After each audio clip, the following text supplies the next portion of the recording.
Greetings, River Lady here, and this video is about compost. I get asked about the type of compost that I use. I often mention, especially when I'm responding to comments about what to feed your plants, especially hydrangeas, you don't want to use manure. Manure is too high in nitrogen, and nitrogen is used by plants to grow lush green leaves, vegetation, but not to produce flowers. So you don't ever want to use a plant food that's high in nitrogen.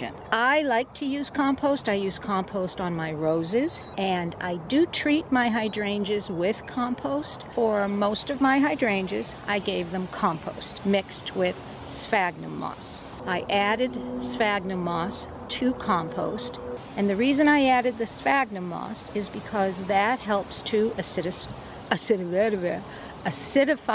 the soil it helps to acidify the soil naturally, organically, but it also helps to retain water in the soil and keep the soil from packing, keep the soil loose and movable so that the roots have an easier time developing a strong system. Now, why did I change from using a plant food? Because if you remember, you may not, last year I decided to use Espoma's Flower Tone. And again, these are not paid endorsements. But this year, I'm just going with compost.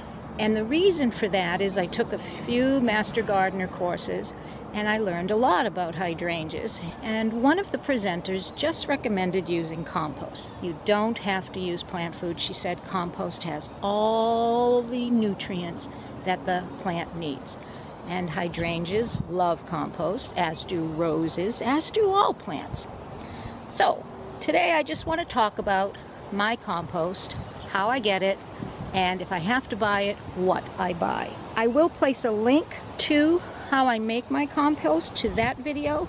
You see tucked behind my fire and ice, my little compost bin. Again, not a paid endorsement. It's a little double bin, it spins. And the video I place down below, the link, talks about how I make the compost. So now, let's look at the compost. So we're going to move the tripod, and voila. This compost came from the yellow side of that bin. First things first, your compost should not smell.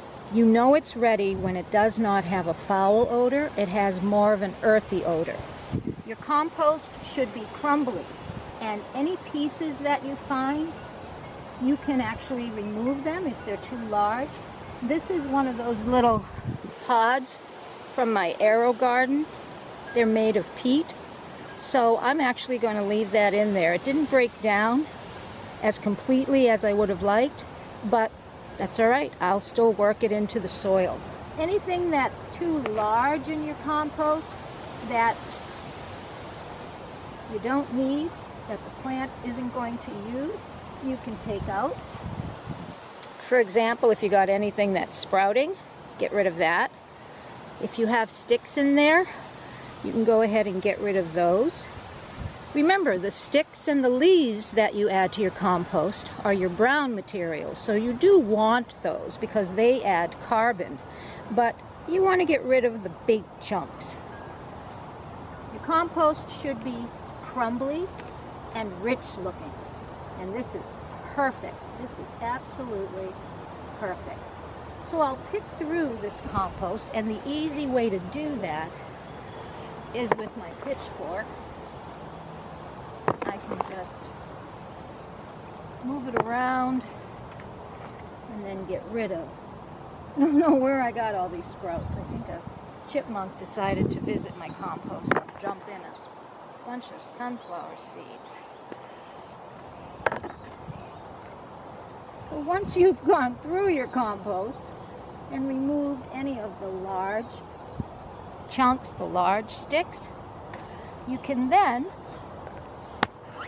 work it into the soil around your plant. So I'm going to go ahead and pick through my compost. I'll be back.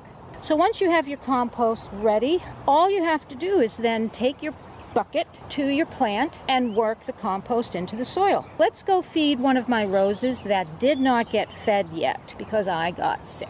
You can see my rose bush tucked there next to my Nellie Moser clematis. And once you've worked the compost in around your plant, you then want to just water the compost, water the plant really well, using a soaking method, and let the nutrients seep in around the plant's roots.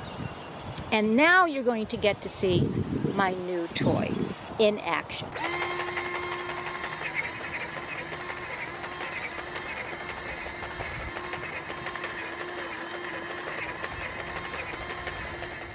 How cool was that? This is my new toy. Hold it in front of the camera.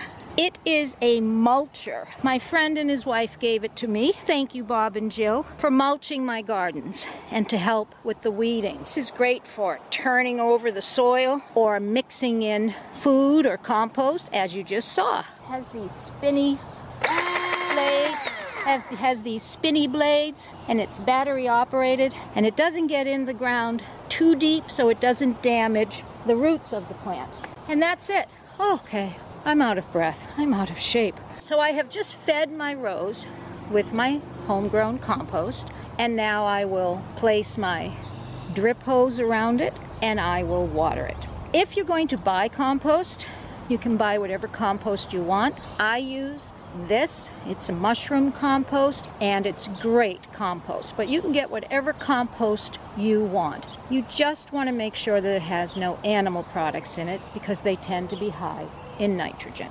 All right, that's all I'm going to say about compost. I will leave you with a shot of the rose bush as it is now. I actually did this video back in the middle of May, and now I'm ending it by giving you the parting shot at the beginning of June. So as you can see, I have plenty of buds on my plant, and without tripping over rocks, show you I have a beautiful bud right there. This is a gorgeous rose bush. She produces flowers that have 3 shades to them, and she's just stunning, and she loves her compost. Okay, that's it for me. I wish you happy gardening. Thank you for watching. Please subscribe. Bye.